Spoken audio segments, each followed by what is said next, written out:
Welcome back to our addictions class on video. I've made a bunch of videos over the past couple of weeks, trying a different camera now, so I am learning way more about technology than I ever wanted to. I'm sure you guys wish you had technology now. Hopefully, we'll all see each other soon. We're going to start with our 5 deep breaths. And boy, learning all this stuff, I need these. So remember, the purpose of our breathing is to get mindful about being in the here and now, because a big part of addictions is trying to distract yourself from your life. So we want to get centered in the here and now. We want to notice the breath going in and out of our body. And as thoughts come up, which is again, thoughts, feelings, sensations, that's often what triggers things. So we want to kind of just let those float by during this time. So if you do this a few times a day, you can start to notice that it'll be easier to let go of those nagging thoughts and easier to get into that state of mindfulness and relaxation, which is so helpful when we talk about cravings and relapse and those kinds of things. So I can actually close my eyes since I don't have to look around the room and see if you guys and ladies are being bad boys and bad girls. So let's all close our eyes, or if you don't close your eyes, just pick a soft focus in front of you, a few feet in front of you, just so you're not really, having your eyes dart around the room. So nice deep breath in.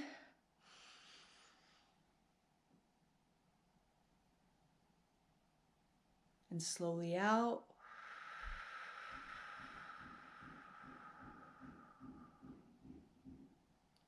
And in.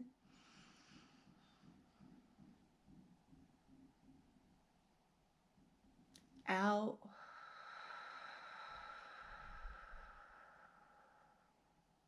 Come on, you can do this. If I can video myself doing it, you can do it. In.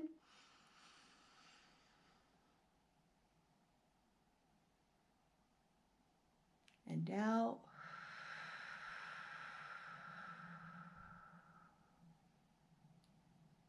Two more. In, slowly and deeply.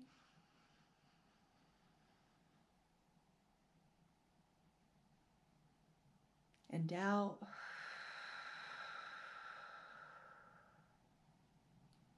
Never too late to join in. Last one. In.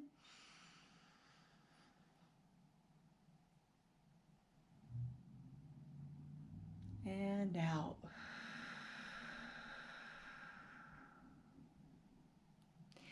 Today, I want to, first I need to set a timer so that I know how long we're taking. With my new camera, I don't have the same little table with my phone showing me the time, so I might have to check that every now and then. What I'm going to do first is I'm going to show you I'm going to hold up my whiteboard with this whole cycle of change, this stages of change, because that's what we're talking about today.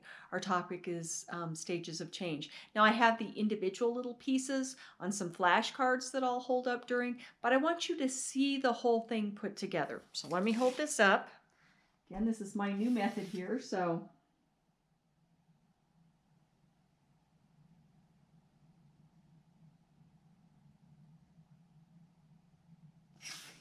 because what I want you to get from that is the sense that this does flow from one stage to the next. And actually our little thing goes this direction, so I should be doing that direction with my hands. So this flows from one stage to the next. So when we're talking about stages of change, and this is assuming that you're even thinking about a change in your life, we start actually outside the stage of change with this one called pre-contemplation. Now, what does pre-contemplation mean? Pre means before. Contemplation means thought, thinking about. So pre-contemplation is before you're even thinking about making a change. So if you think, you have no problem, I put here no problem. If you don't think you have a problem, you're going to think you don't need to change, right? So say, sometimes people come to class and say, hey, I just come to class to honestly get out of the pod. And that'll really be true when we get back together, right? I just come to class to get out of the pod. I know some people come to class just to get the certificate for the judge. I know a lot of people come to class because they're saying, you know what? I want to do something different with my life. So they would not be in that stage. But pre-contemplation, this is a stage where you think, I don't have a problem. Now, other people might say I have a problem.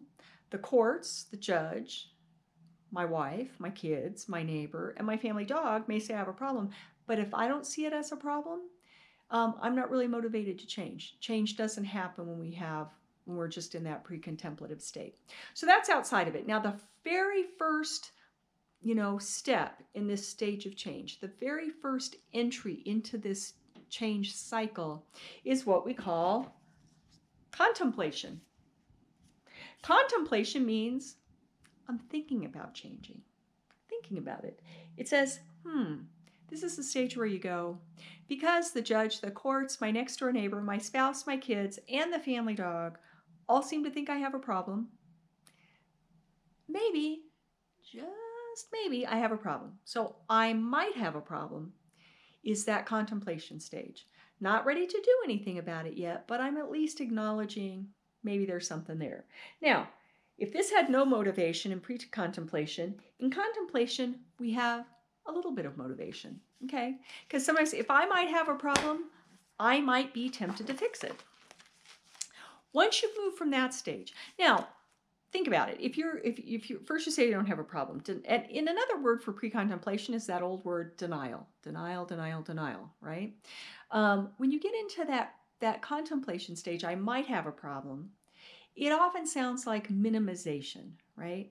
Well, I might have a problem, but the real problem is I drink when I'm with Joe, or I drink when I'm with Susie. If I just weren't with Susie, or if I just weren't with Joe, or it's the stress of being locked in with my family during the middle of a pandemic. Oh my God, if you were locked in with my family in the middle of a pandemic, you would have to do this too, or whatever the issue is. So in that contemplation stage, you're often still kind of looking for ways out, but there's a little motivation for like, I would like things to change in my life. Sometimes what you want to change is the consequences. I want to keep doing exactly what I'm doing. I'm just tired of coming to jail, right? But at least you're thinking about it. Now, after that, if you go from, you've gotten through your denial, you've started thinking you might have a problem, then you go into the preparation stage. Preparation says, okay, I get you. I got a problem. I keep doing this, I keep ending up in jail. Or I keep doing this and I keep failing at relationships. I keep doing this, I keep having trouble with my kids. I keep doing this, I keep losing jobs. Because this stages of change cycle isn't just true with addictions, it's true with anything in our lives that we need to change. So in preparation stage, I have a problem. This is where you're preparing. You're saying, I'm going to do something about it. I really am. So this might be where you tell people like, yep, I'm going to give up whatever my vice is, or I'm going to start something. I'm going to start exercising. I'm going to, start spending more time with my kids. I am going to watch how I talk to people in my life and not be so snarky all the time, or whatever the deal is. So you're thinking, okay, yeah, I got a problem. I'm going to do something about it. And in that preparation stage, you also may make some small steps. Preparation is where we often see people, now it's usually not effective in the long run, but we often see people try some things like addiction switching, right? I do drink too much when I'm with Joe or when I'm with Susie. So I'm not going to hang around Joe or Susie anymore, right? Now, they're not giving up drinking, but it's worse when I'm with them. I'm not going to do it. Some people switch things like, well, you know what? I've been drinking heavy alcohol. I can't drink the tequila, so I will switch to beer, right? Because we all know no one could be an alcoholic on beer, right? Please tell me that you understand I'm being facetious, sarcastic. So you might do some things like that, or you might change delivery methods for your drug of choice. Like, I'm not going to inject anymore. Or you might switch. Sometimes people do the switch. I'm not going to do cocaine anymore. Then they switch to meth, or whatever the deal is. So you'll do some little steps, or maybe I'm going to limit only my use to the weekends, or this or that or the other. But you do some steps to try to change things during that preparation stage, Or the other thing is some people actually prepare with things like, you know what I'm going to do? I am going to prepare. I know I got a problem. I'm not ready to change yet. I'm going to set a quit date or whatever the deal is, and I'm going to find out what meetings are in my area. I'm going to find out what treatment plans I could go to. I'm going to find out, whatever they need to find out. So some people do all that. Maybe you get the resource packets when I'm back in the jail and we do our resource packet sign up. Maybe you're like, hey, I'm going to check out all these resources. I'm going to see if there's something that actually might appeal to me, whatever the deal is. So that preparation stage can be important. Oftentimes this is, some people in that preparation stage, they're like, they clean all the stuff out of their house. They're like, yeah, I'm not quite ready to give it up yet, but I'm going to clean it all out of my house. It won't be in my zone, whatever the deal is. So preparation. Now again, preparation stage, the motivation could go either way. You can get kind of gung-ho when you're preparing for things. Sometimes it's easy if you don't really push yourself into the next stage, which is action. It's easy to slide back into, maybe it's not so bad after all. Maybe people have blown it out of proportion. Maybe they're just looking to get more convictions. You can slide backwards, or you can move forwards into the action stage. Now the action stage, this is the effort stage. And by effort, what do we mean?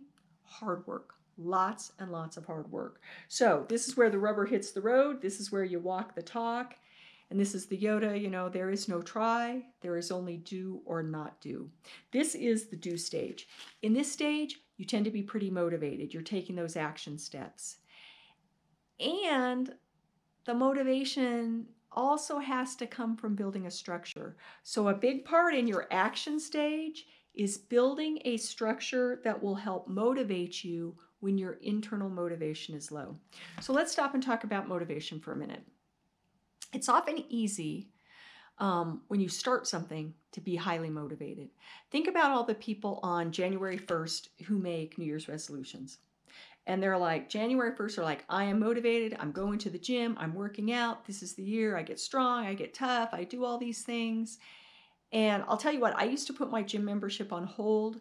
In December, I'd say, see you in February. And they'd be like, are you going on a trip? And I'd be like, nope, but I don't need to put up with all those people in the gym in January. Because by February, usually actually by January 3rd, but by February, most people, they have lost that gung-ho, fresh start, new year motivation. People who keep going though, instead of just internal motivation, what they do is they do this I'm going to build a structure around me so that when my internal motivation is low, and that's true of all of us at times, that's why willpower is not a way to beat an addiction. When our willpower is low, our structure will support us until our willpower, our motivation, our inspiration returns. What would that look like? Well, that would look like you set up a support system for yourself, because one of the biggest cues to relapse is isolation. So set up a support system for yourself. Set up, where you have people to call. People call you. You're going to certain meetings. They know you at certain meetings. They know you at certain places. Maybe you have a certain time every day that you read a certain thing that keeps you going. Maybe you have definitely accountability partners, but accountability and support partners who really help you do this. Maybe you do clean out your environment. Maybe you come up with some other things that you're going to do instead. And then you build that structure in too. So if one of your things is, how am I going to, when I really feel like using, I'll work out. Guess what? Have a workout buddy, right? That every time they're depending on you showing up at that time of day to do the workout. Because if it's just you, even in this pandemic, how many people are like, wow, I'm stuck at home. This is the time to do all my stuff. I'm going to get all my cleaning done, all my organizing done. I'm going to eat well. I'm going to exercise. And a lot of people are just watching a lot of junk TV on Netflix. And I'll be honest, I've done my fair share of that. I've done a lot of other things. I have not exercised nearly as much as I could have, right? So even when we're, stuck somewhere, sometimes we don't follow through. It's much more helpful if you set up some kind of structure to help you do that. So that action stage. Action is also where this is where you might go to treatment. You might go to inpatient treatment. You might go to intensive outpatient treatment. You might do 90 meetings in 90 days. Because when we're talking about change, here's the rule of threes when it comes to change. 3 days, 3 weeks, 3 months, and then a whole full year. So I've explained this for years to clients, and this is true of all kinds of things. First 3 days, really critical. 3 days is often the time it takes for the worst of the detox to go by. Now, we do know that detox can last a lot longer. Say you're on opiates, that can be a 10 to 14-day detox. Meth and some of the stimulants can take a while. Alcohol detox is generally set at around 3 days for that worst part. But even think about if you're put on a mental health hold. It's a 72-hour mental health hold, generally because your mood, if you're suicidal, your mood will not stay the same for more than 72 hours. Usually within that 72 hours, enough will shift in your mood that it's like, oh, you might see a little bit of hope and that maybe you're not in that extreme crisis state. So that first 3 days after you have a loss, there's a lot of grief. That first 3 days is often that shock phase. So in change, that first 3 days is often that immense, that acute grief stage, that shock stage, that detox stage, all of those kinds of things. After that, 3 weeks. Now, there used to be, and people will still quote me in the jail, not quote me, they'll quote to me. They'll say, well, Darla, I heard it takes 21 days to establish a new habit. And I'm like, it takes 21 days, 3 weeks, to start the establishment of a new habit. So when you think about it, in 21 days, if you are consistent, that exerciser who on January 1st says they're going to exercise, or someone who is really working hard on their sobriety and they're not going to be using, that first 3 weeks is critical in that what it helps happen is you get a little bit, think about your kids, and they might be doing this at home now, they usually do it in school. You know, remember they take that little bean and they put it in that little Dixie cup and they water it and put it under the little lamps and stuff, and then you see a little teeny sprout come up from that bean plant. That's what 3 weeks is. 3 weeks gives you time to water that little seed of change, for that little seed to peek up through the soil where you can see like, oh, yay, this change could really grow into something. The problem is in 3 weeks, that sprout is pretty tender still. And it's not solid enough that it's just so habitual that you will keep doing it. So yeah, you start that seed of change in 3 weeks, but it's pretty easy to slide back after that and then kind of stomp that sprout right down again. So that whole 3 weeks to make a permanent life change, 3 weeks to get a good little start on it. Okay, so give yourself those 3 weeks. First 3 weeks of your detox and your recovery, hit it hard if you can. Then first 3 months. What's interesting is 90 meetings, 90 days has been around for a long time. And there is actually research now showing that people who stick with a program for 90 days and really work it hard for 90 days do much better than people who don't stick with it for 90 days. Right? And in 90 days seems to be kind of one of those critical points. People who make it 90 days tend to make it much longer. So really do your groundwork for that 90 days. Again, that's one season of the year. So you've given that little sprout time to grow into something pretty good in 90 days. Okay? So first 3 days, first 3 weeks, first 3 months, then the whole first year. There's just no way around it that there's going to be a whole first year of first. My first birthday sober, my first anniversary sober, my first time my kids had a birthday party sober. And even kids' parties. I mean, think about our culture right now. It used to be, you know, there were substances that, you know, a few occasions or whatever. I mean, drinking's been around a while, but other substances, now it's at everything. I mean, we've had, you know, people joke in class like, oh no, in my family, we have drugs at everything, including a baby shower. What's the one thing that the pregnant mom's not supposed to do, right? Substances, right? Hurts the baby, but we even have it at a baby shower. So we've gotten to this point where we're just in this culture that really supports all this. So you're going to have a year first. Like, man, I might have to go to an action. Now, some people are like, and I see some of you guys going, you would not catch me dead at a baby shower. But believe me, I've seen a lot of guys on Facebook, not only at the baby shower, now they have that gender reveal party, right? So, but it might be the first baby shower, the first birthday, the first holidays, the first 4th of July, that's a big one.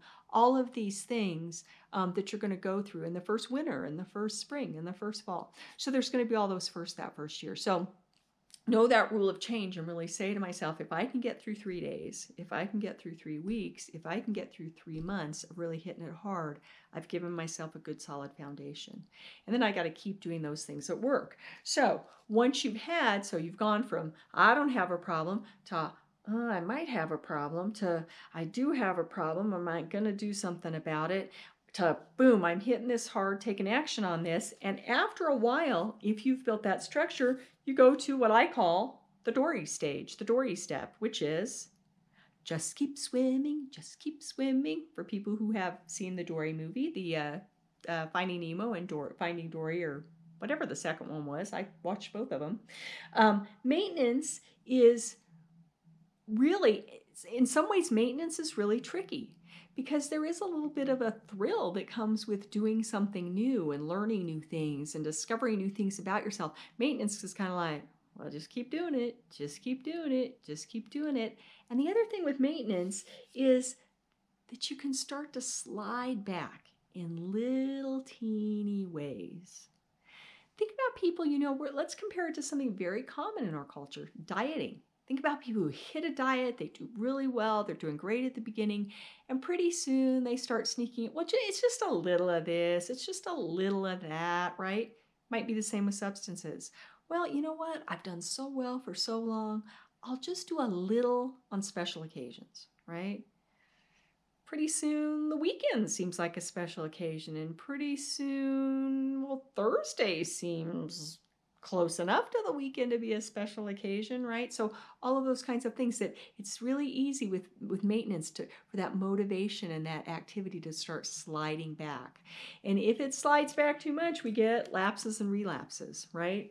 Now, you can relapse at any point in this process. You could be in that preparation stage and then relapse back to, oh, I don't have a problem. You could be in the action stage and not be paying attention to things, and you could have a problem. So you can hit relapse at any part of that thing, but it's really common after you've been on maintenance for a while. And that's why it's important to build a structure and to keep doing what's working, not just to say, this is not a hey, I got this fixed, now I'm done for life. I never have to think about it again. It gets easier over time, but it doesn't totally go away.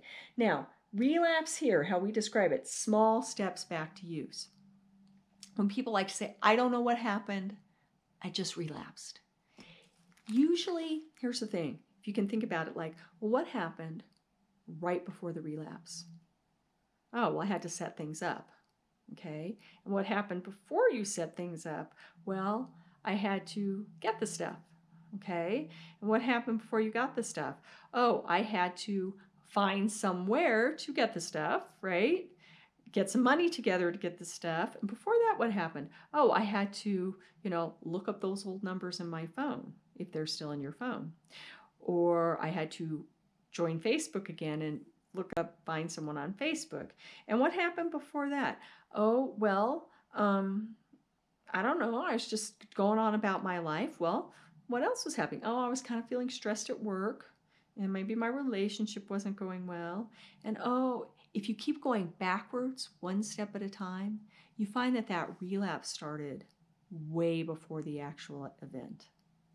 So a relapse is not just boom, someone held me down and, forced drugs into me.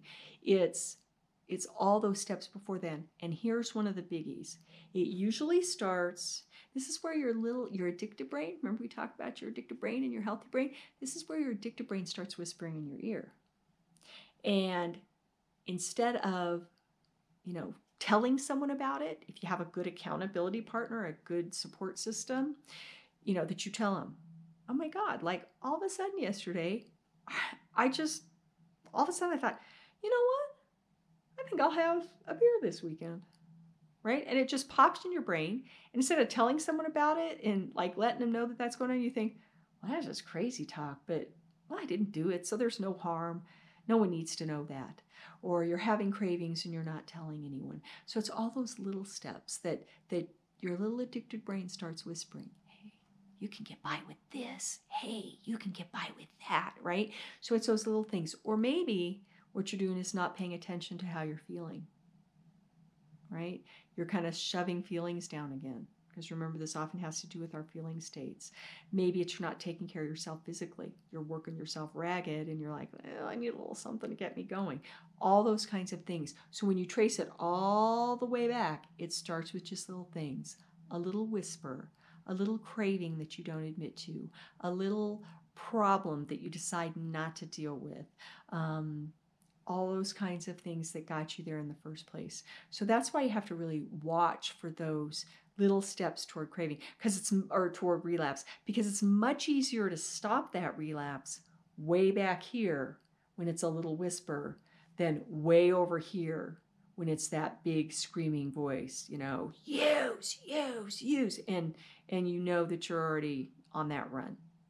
So, and when you relapse, from relapse, you can go all the way back to pre-contemplation. Some people relapse, and after they're using again, they're like, I don't know why everyone had a problem with this. This is great. I can't believe I went to all those stupid classes of Darla's or those stupid meetings. Whew. So all the way back to pre-contemplation.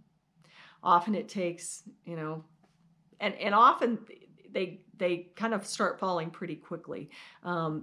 Once you've relapsed, the use often takes much less time to get extreme as it did in the past. So maybe it took you 10 years to develop a really bad habit, but once you relapse, it often comes back really quickly. So pre-contemplation, or you can go from relapse back to contemplation. You relapse and then you're like, well, I'm not as bad as I used to be. I'm not using as much as I was, or as often as I was, or the same stuff that I was, or the same way that I was. So sometimes you'll go from relapse to, maybe I have a problem, maybe I don't. Sometimes you'll go from relapse back to preparation, right? You relapse and you go, crap, yep, this is still a problem for me. I'm not ready to end this run yet, but I'm going to do something at some point. So maybe you start preparing some stuff again. The closest path, I wish I had drawn this little arrow, very, very short. The best path, the quickest path back to getting your life back is obviously from relapse right back into action. And when you go back into action, when you go from relapse to action, you have to say to yourself, what is it that I need to do to make my action plan much more robust? Because obviously what I was doing let me slide down that road of complacency. So I got to hit it hard again and make a plan, change up my plan, adjust my plan, and really work it so I can get back on that solid track. Because the one place you cannot go from relapse is right back to maintenance. If you try to go from relapse to, I'll just go right back where I was, one meeting a week, whatever the deal is, you already saw that for you, that went down the road of complacency. For a while, you're going to have to kick it back into action. And then once you've had that action and you've gotten some more of those habits, you've grown that beanstalk again, right? Then you can go back to the maintenance stage. Now, last little thing I want to say about relapse, and that is that most people who achieve long-term recovery have relapsed. The reason we make this a point is so that people don't go, well, I've been in 13 treatment centers. There's never any hope for me. That's not true. Some people have been in 13 treatment centers and relapsed a whole bunch of times, and they achieve long-term sobriety. So we don't want the fact that you've relapsed to be something that convinces you you'll never be able to reach your recovery goals. At the same time, don't use relapse as an excuse, because I have heard people say, well, Darla, they've told me, Darla, addiction is a relapsing disease. So, of course I'm going to relapse. It's like they prepare themselves. Yeah, I'll do it for a while, then I'll relapse. I'll do it for a while, then I'll relapse. It's really hard to keep doing that in your life. So there are people also, while there are most people who have long-term successful sobriety and recovery have relapsed, there are people who have long-term successful sobriety who have never relapsed. So relapse doesn't have to be part of your stage stages of change process. It doesn't have to be part of your recovery. So I always say, if you haven't relapsed yet, kind of go, hey, my neighbor did that for me. You know, that guy 2 cells down, he's done it 22 times. So thank you. He did that relapse for me. I don't necessarily have to do that to prove I was a genuine addict. So don't let relapse be an excuse either to not try to recover because you've relapsed, or don't let it be an excuse for you to just go back out and use to prove something to someone. Or it's just a little, because that's that addictive voice. Well, you know, addicts relapse. So go ahead, do it. You'll just be a regular old, addict. You'll fit in with everybody else. So again, stages of change, get back in the game. And I think that's it for today. So I'm going to I'm just going to keep making these videos until I am back with you in person. So hopefully that will be sooner rather than later. Stay well, stay healthy. See you soon.